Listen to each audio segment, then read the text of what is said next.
بسم اللہ الرحمن الرحیم الحمد للہ رب العالمین والصلاة والسلام علی اشرف المرسلین وختم النبیین ورحمۃ للعالمین سیدنا محمد وعلی آلہ واصحابہ اجمعین۔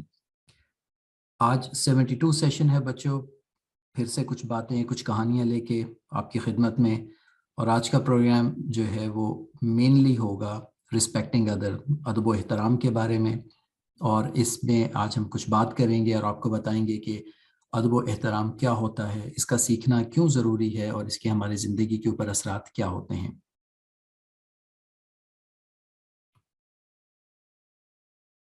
ہمیشہ کی طرح کچھ باتیں ہیں، ہمیں رسول پاک صلی اللہ علیہ وسلم کی محبت جو ہے یہ مسلسل حاصل کرنی ہے، اس کے طریقے ہم آپ کو بتاتے رہتے ہیں، اور رسول پاک صلی اللہ علیہ وسلم کی عظمت جو ہے یہ ہمیں اپنے دلوں میں بٹھانی ہے۔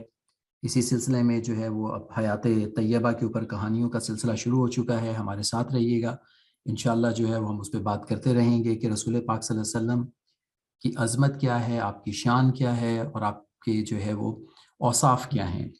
سیلاب کی وجہ سے جو تباہ کاریاں ہوئیں اس سلسلے میں بھی جو ہے ہمارا کام باقی ہے، ہمیں لوگوں کی مدد کرتے رہنا ہے، اپنی دعاؤں سے، اپنی پاکٹ منی سے جو بن سکتا ہے۔ خصوصاً سردیاں شروع ہو چکی ہیں اور لوگوں کو اس وقت بہت سخت مشکلات کا سامنا ہے، جن جن علاقوں میں ابھی تک جو ہے وہ کام نہیں ہو سکا۔ تو دامے درمے سخنے، یعنی کہ بات کرتے ہوئے، دعائیں کرتے ہوئے، اور پیسے جو ہم کر سکتے ہیں ان کی خدمت میں وہ ہمیں ان کو دینے چاہیے اور ان کی خدمت کرنی چاہیے۔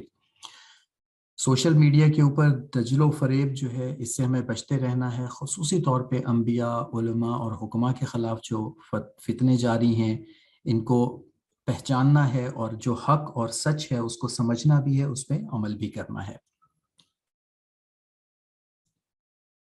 ہم ہمیشہ بچوں بات کرتے ہیں چلے آئے ہیں کہ دین جو ہے وہ صرف عبادات ہی نہیں ہے، بلکہ 24 گھنٹے کی زندگی ہے، جس میں ہمیں اللہ کے احکام، حضور پاک صلی اللہ علیہ وسلم کے طریقوں پہ عمل کرنا ہے، اور کوشش کرنی ہے کانشیسلی، بالکل حاضر دماغی کے ساتھ، فل مائنڈڈنس کے ساتھ، کہ ہمارے 24 گھنٹے رسول پاک صلی اللہ علیہ وسلم کے بتائے ہوئے اور ان کے جو سنہ مبارک کے طریقے ہیں اس کے مطابق ہماری زندگیاں آ جائیں۔ اور یہ بہت آسان بھی ہے، بہت ساری چیزیں ایسی ہیں جس کے کرنے میں جو ہے وہ کوئی فرق نہیں پڑتا، بس چھوٹی چھوٹی جو ہے وہ احتیاطیں کرنی ہے کہ کس طرح سے کام کرنا ہے، ویسے ہی کھاتے پیتے رہنا ہے، ویسے ہی سونا ہے، ویسے ہی چلنا پھرنا ہے، لیکن یہ ہے کہ طریقہ رسول پاک صلی اللہ علیہ وسلم کا ہو تو ہماری زندگیاں جو ہیں وہ انشاءاللہ نکھر جائیں گی۔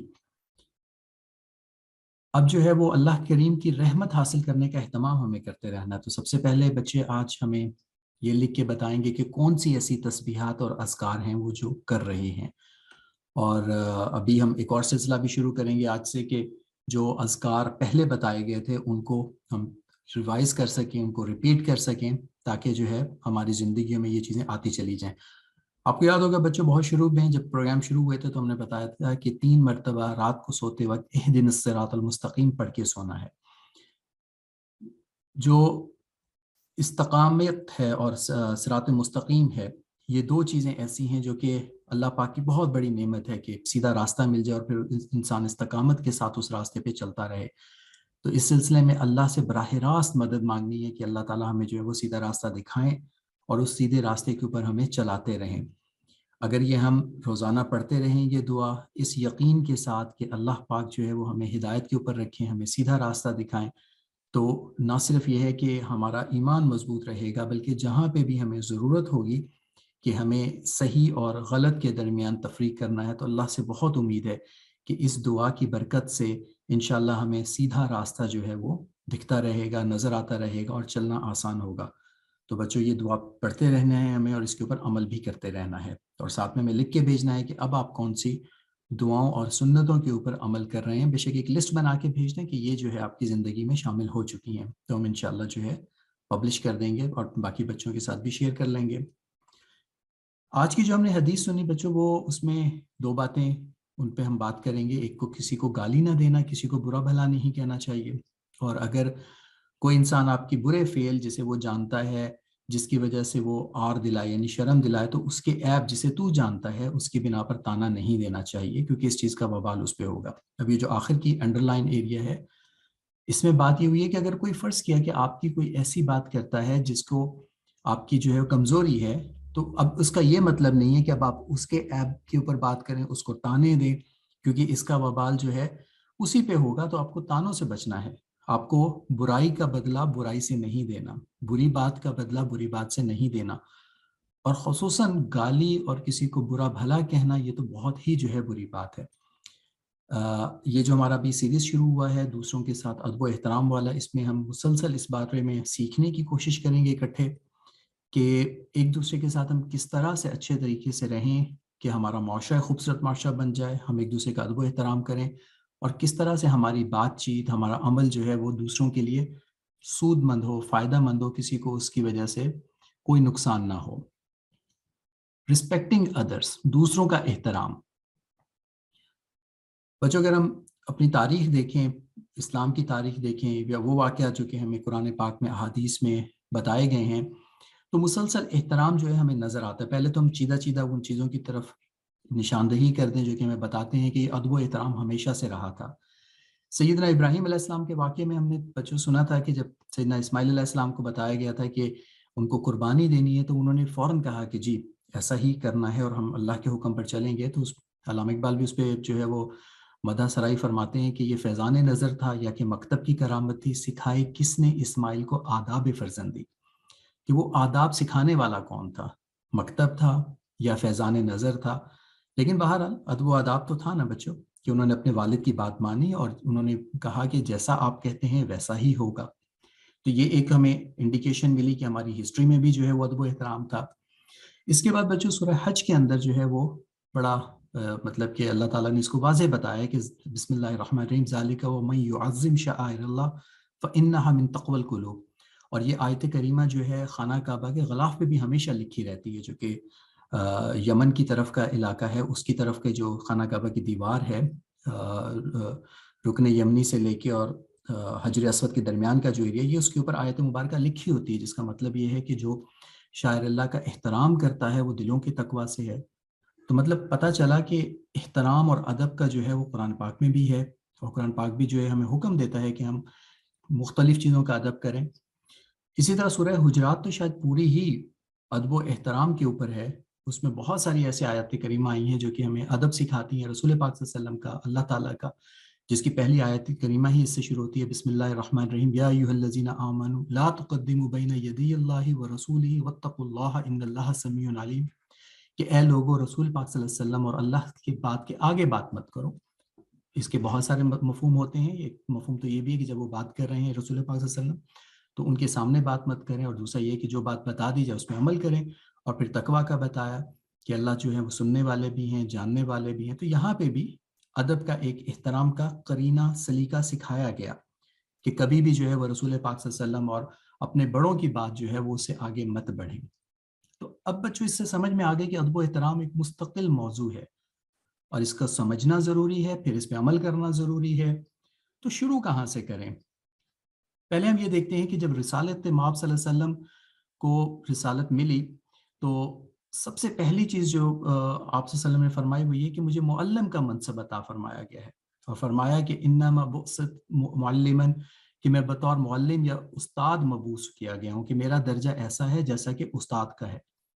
تو یہاں سے پتہ چلتا ہے کہ استاد کی اہمیت جو ہے وہ بہت زیادہ ہے. یعنی کہ رسول پاک صلی اللہ علیہ وسلم نے بھی اپنے لیے جو منصب فرمایا وہ اساتذہ کا منصب تھا.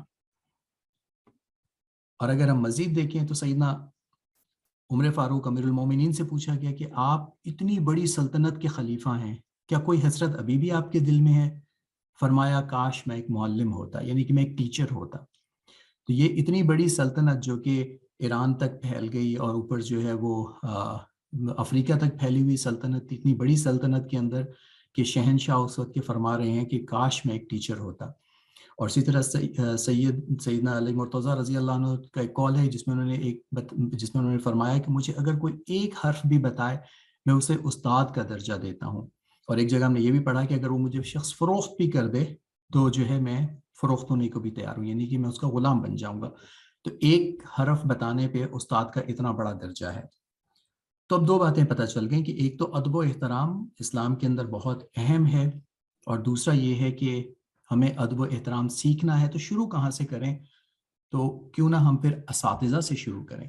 تو ہم سب سے پہلے بات کریں گے اساتذہ کرام کے احترام کی.